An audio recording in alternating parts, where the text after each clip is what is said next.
Ever since debuting in WWE in the summer of 2002, excuse me, John Cena has always become the franchise player, not just of WWE, but of professional wrestling in general. In fact, John Cena is the reason why many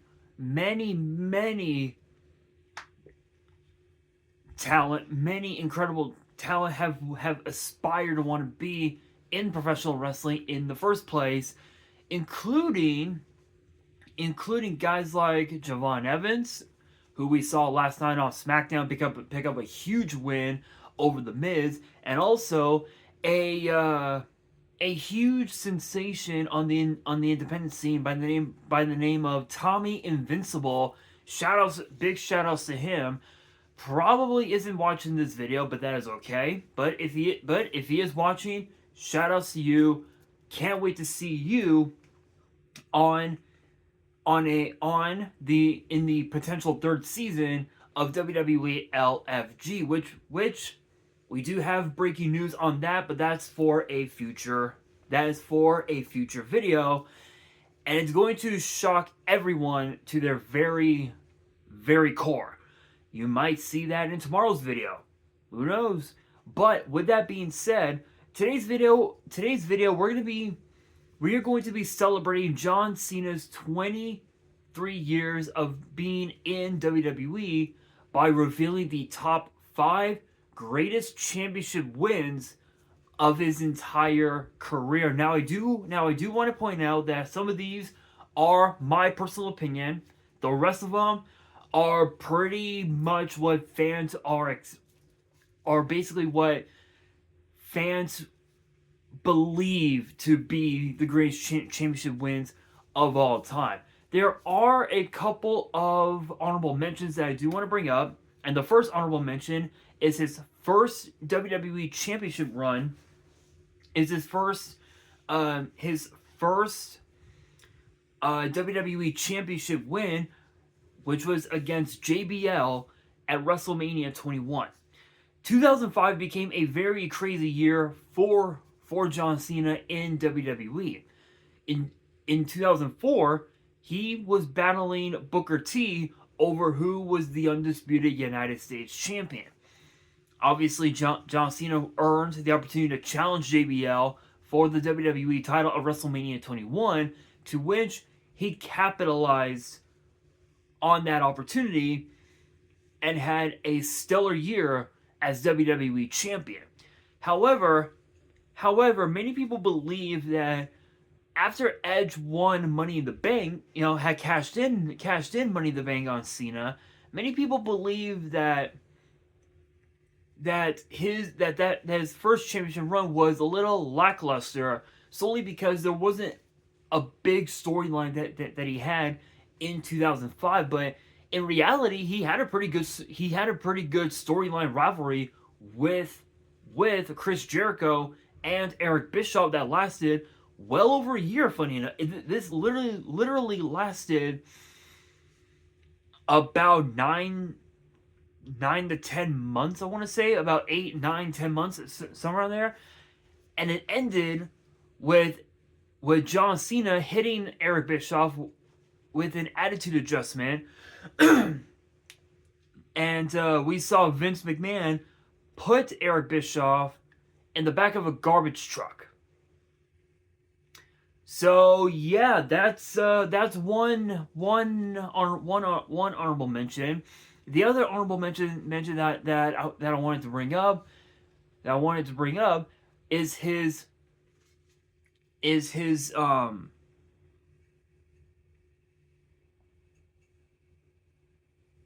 I want to say, oh my god, oh my god, what was it? His first, I want to say his first World Heavyweight Championship win versus Chris Jericho at Survivor Series 2008, I believe. This was a very interesting. So 2008 was a very interesting year for John Cena.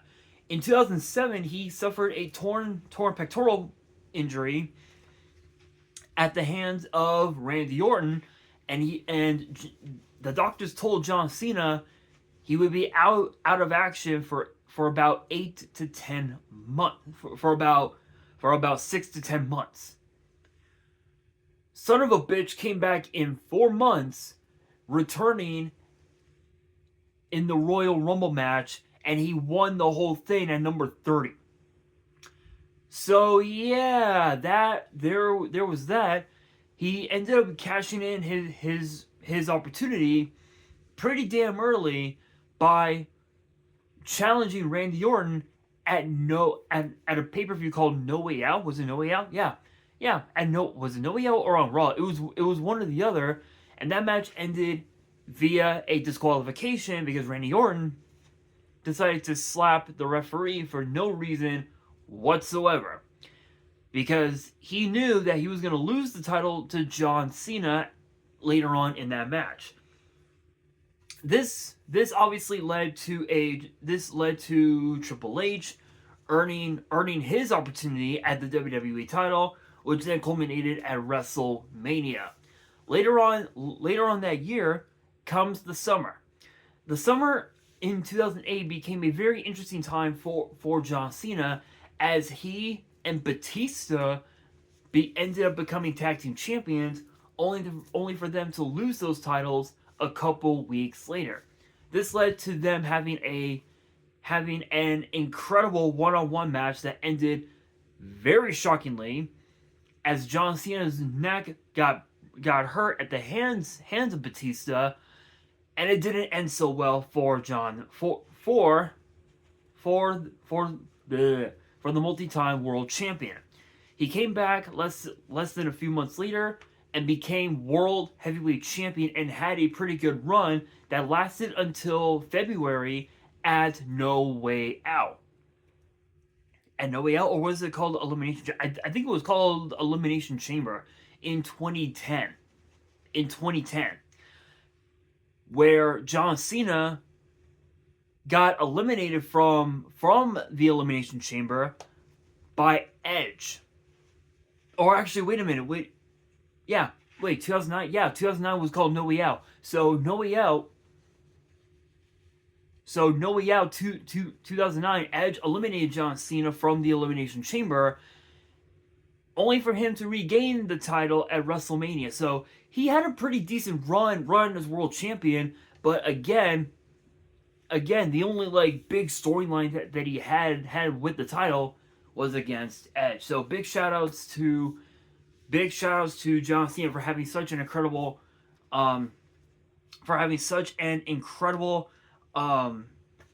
23 years.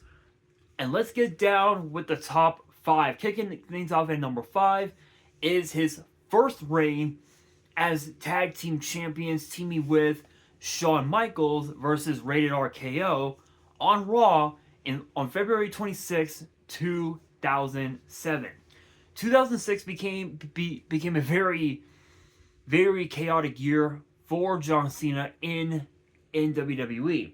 Having won his third WWE championship at Unforgiven in 2006, John Cena had held the WWE title for well over a year, and by the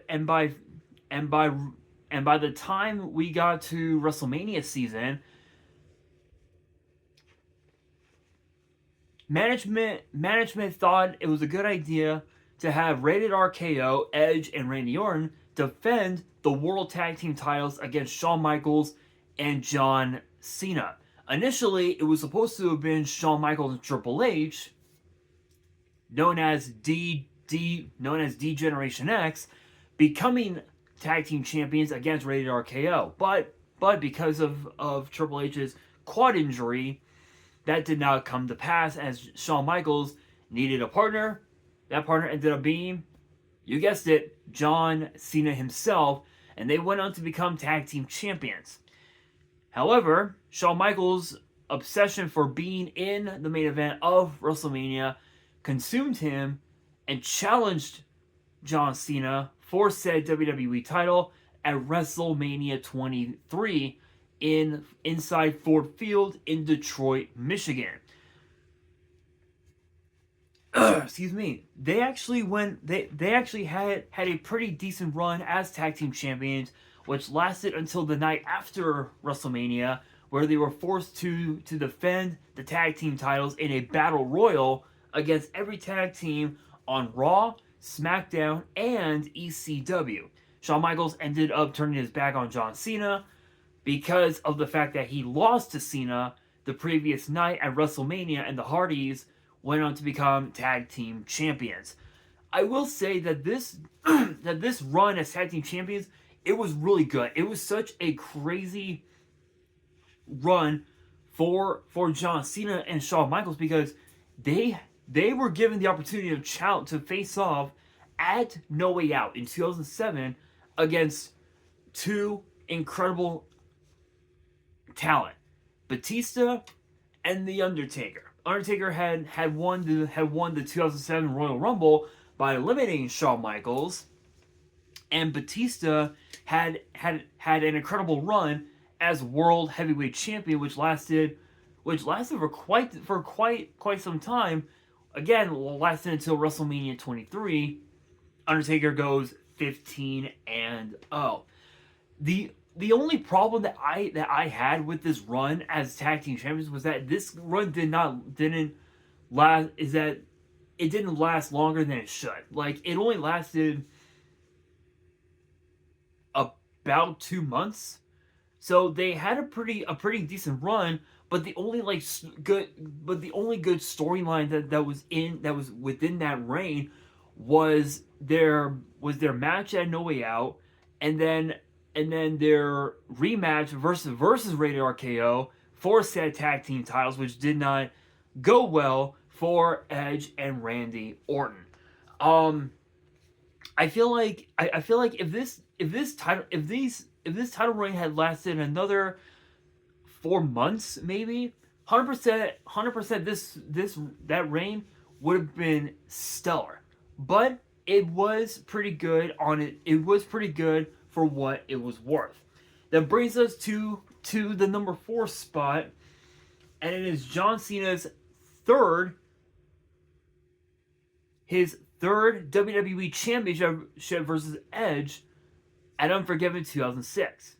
As I stated with the number 5 spot, John Cena became WWE Champion the first time versus JBL at WrestleMania 21, which was brought up in my honorable mention. He held on to the WWE title until January of 2006. From WrestleMania 21 to New Year's Revolution in 2006, John Cena had an incredible run as WWE Champion, having an incredible storyline rivalry with JBL and of course Chris Jericho in the process. By the summer of 2005, WWE announced that there would be a draft lottery to spice up both Raw and SmackDown in the long run. Monday Night Raw had gained the first pick of the draft lottery, and who was the first pick? You guessed it, John Cena, the WWE Champion.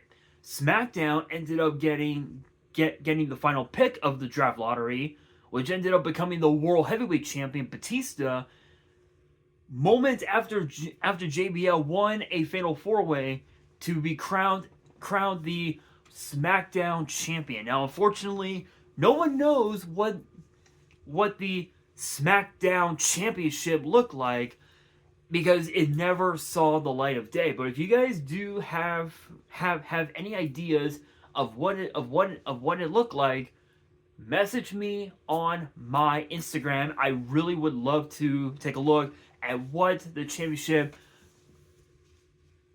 look like, or your thoughts on what it looked like. I'm very curious, so be sure to hit me up. My ad will be in the description below.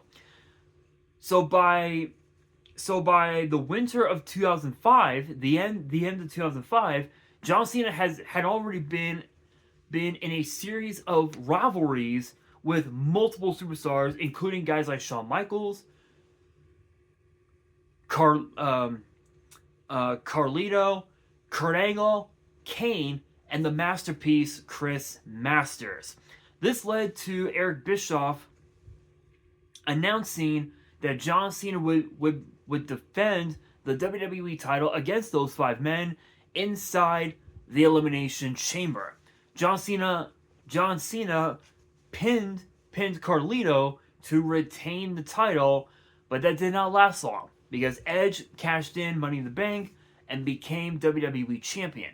1 week later, at the Royal Rumble, Edge ended up becoming a transitional champion as he tapped out to the STFU, making John Cena a two-time champion. This second reign as WWE champion lasted all the way up until ECW's One Night Stand pay-per-view that took place in June of 2006. Rob Van Dam at WrestleMania had won Money in the Bank and announced that he would cash in Money in the Bank at One Night Stand, which was ECW's pay-per-view to not only celebrate ECW's legacy, but also celebrate the fact that WWE allowed ECW to air a weekly show on WWE programming on the Sci-Fi Channel. That actually lasted about 5 years, which was a pretty solid run, if I do say so myself. Rob Van Dam had become WWE champion thanks in part to Edge hitting John Cena with a spear through the table. This led to obviously Rob Van Dam becoming the first ever ECW World Heavyweight Champion in the new ECW in 2006, making Rob Van Dam the only person in professional wrestling to hold both the WWE and the ECW titles in the same run, which that did not last long, as several weeks later there was a triple threat match on Raw that featured Rob Van Dam, Edge, and John Cena, to which Edge became WWE champion. And while Rob Van Dam was putting all of his focus on the ECW title, Edge and John Cena kept going at it, and it lasted quite a while. John Cena had lost his opportunity at the WWE title multiple times, but it all culminated at Unforgiven in 2006. Edge's hometown in Toronto, and John Cena handed Edge a contract that was exclusive to SmackDown from the office of Teddy Long. John Cena wanted one last opportunity at the WWE title. If Cena won, he becomes champion. If Edge wins, John Cena goes to SmackDown and would be gone from Edge's life. Under the conditions that Edge named would pick the time and place and the stipulation, he chose Unforgiven in Toronto, his hometown, TLC, Tables, Ladders, and Chairs, which ultimately backfired on Edge as he got hit with an attitude adjustment from the top of a ladder through two tables, and thus John Cena became a 3-time WWE champion. This ultimately led to obviously the number 5 spot, with Cena and Michaels becoming tag team champions. So there's definitely a lot. There was definitely a lot in that story, but the rivalry between Edge and John Cena is absolutely incredible. Arguably one of the greatest rivalries of the Ruthless Aggression era, no doubt about it. But that brings us to the number 3 spot, and this one might just be a little controversial, but that depends on what you guys think. His fourth United States Championship win versus Rusev at WrestleMania 31. John Cena won his first U.S. championship against the Big Show. Excuse me. At WrestleMania 20, which was John Cena's WrestleMania in ring debut. Excuse me. He held on to the United States title for several months, which ultimately led to his first big rivalry against Booker T. They battled it out to determine who would become the undisputed United States champion by having a best of 5 series, to which John Cena picked up the winning, making that his second run as U.S. champion. This obviously led to JBL's cabinet. JBL's cabinet member, what's his name? Orlando Jordan, going on to win the United States title weeks before WrestleMania 21. Fast forward many years later, John Cena had already won what 14 world championships at that time, and needed to be on the card for WrestleMania 31 because he did not want to miss out on a huge opportunity to once again show the world why he is the franchise player. He even admitted that he wanted to he would want to compete in the Andre the Giant Memorial Battle Royal, but that backfired on him, and John Cena literally scrambled for weeks.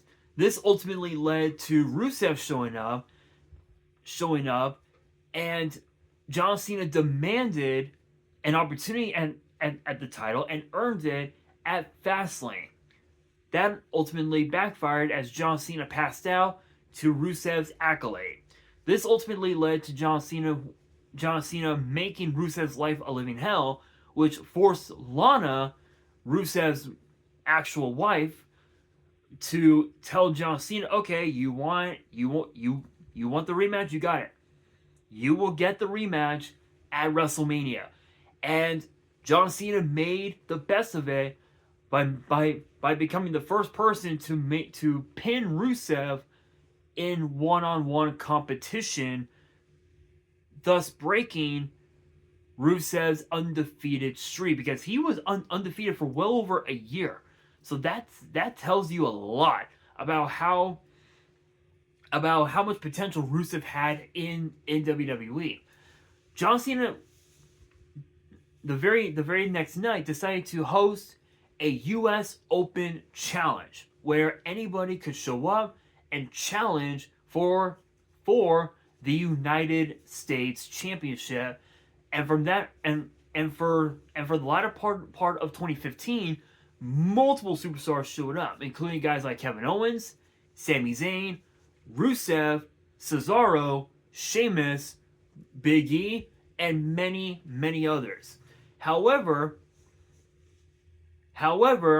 that run ultimately came to an abrupt halt by Seth Rollins at SummerSlam that year, making Seth Rollins the only person to hold both the WWE title and the United States title in the same run. John Cena, though, regained the title less than a few weeks later and ended up losing the title at Hell in a Cell against a returning Alberto Del Rio. So John Cena had a pretty good run in his fourth reign as the United States champion compared to the other times that he was champion. So that says a lot. That says a lot about how much John Cena respected the business by giving younger talent a chance to etch their names in history when it came to the United States title. But speaking of history, that brings us to the number 2 spot. And if you hadn't figured it out yet, it is his one and only reign as Intercontinental Champion versus Dominic Mysterio on Raw, November 10th, 2025. 2025 this year has been a very awesome year for John Cena. Not only competing in his very last ever Royal Rumble match, but also winning the Elimination Chamber for the right to challenge Cody Rhodes for the WWE title at WrestleMania, to which we all know. His heel run was a bit lackluster, and the only big rivalry that was going on with this heel run was Cody Rhodes and the bullshit that he had to deal with involving R-Truth. So fast forward now to SummerSlam and John Cena's babyface, and that brings us to the month of November last month. John Cena's last time in Boston ultimately was supposed to be just a promo and a goodbye. Dirty Dom was like, you know what? Fuck you, John Cena. This is my time. And Triple H was like, okay, clearly you forgot that this dude is the GOAT. And you got some gold. John Cena wants some gold. Let's get a referee and let's put the Intercontinental title on the line. And boy, John Cena made the best of it by pinning Dominic Mysterio, making him hashtag Grand Slam Cena, the only championship that he had never held in his career. Yes, there had been opportunities where John Cena could have become Intercontinental Champion in the past, but at that time, he was already the biggest star going. He was already the biggest box office draw in WWE, and management thought that by putting him in the picture of the Intercontinental Championship, they believed that it would have belittled Cena to the extent where he would just end up becoming another mid-carder or something like that. But it didn't work that way when he was the United States champion. But obviously it worked out for John Cena as even though he was only champion for a few weeks, which lasted until Survivor Series a couple weeks ago. This ultimately became John Cena's last championship that he will ever win in his entire career, because after tonight, it's all over. It is all over. And that brings us to the number 1. And if you haven't figured it out, it is John Cena's 17th World Championship win versus Cody Rhodes at WrestleMania 41. When I mentioned the heel run, it ultimately backfired on John Cena, because John Cena, in his interview with Tom Rinaldi, said that he only did that heel turn to make a moment. Excuse me. And boy did he ever. He decided to align himself with The Rock, the final boss, and multi-platinum recording hip-hop icon Travis Scott. And we all thought that it was going to last a very good time, a pretty good minute. Nope, it did not. Because after the Elimination Chamber, The Rock went at it, went and did his own shit outside of WWE. And the only time we got to see Travis Scott back in WWE post Chamber was WrestleMania, when he helped John Cena become WWE Champion for the 17th time. many people believed that it never should have been broken whatsoever.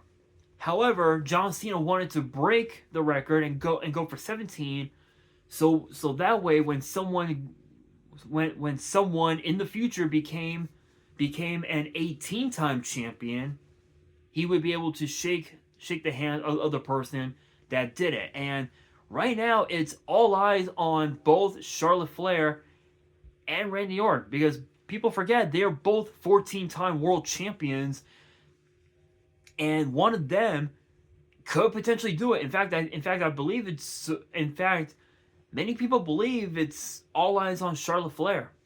She might be able to pull it off, but John Cena had a really good run as WWE champion for the 17th time, which lasted until SummerSlam earlier this year. But at least we as fans got the chance to experience something that no one thought it would ever be done, ever in professional wrestling, which is John Cena becoming a 17-time champion. Now that right there puts him in line to be in the Hall of Fame next year, which he could potentially headline it alongside Stephanie McMahon. So there's definitely a lot to consider with that. But if you guys feel like that I missed a championship win, or if you feel like that there is a championship win that should have been on this list, let me know down in the comments below. And that'll do it for today's video. Hashtag thank you, John Cena. Hopefully you guys enjoyed. If you did, make sure you guys smash that thumbs up button. If you guys are new to the channel and you guys want more top 5/top 10 videos in the future, then be sure to subscribe to the channel, turn on the notification bell, and as always, make sure you guys are following me on all of my social media. All of my ads will be in the description below, as will the info to my fan mail. It will also be in the description as well. And on that, this is your boy Nash, signing out.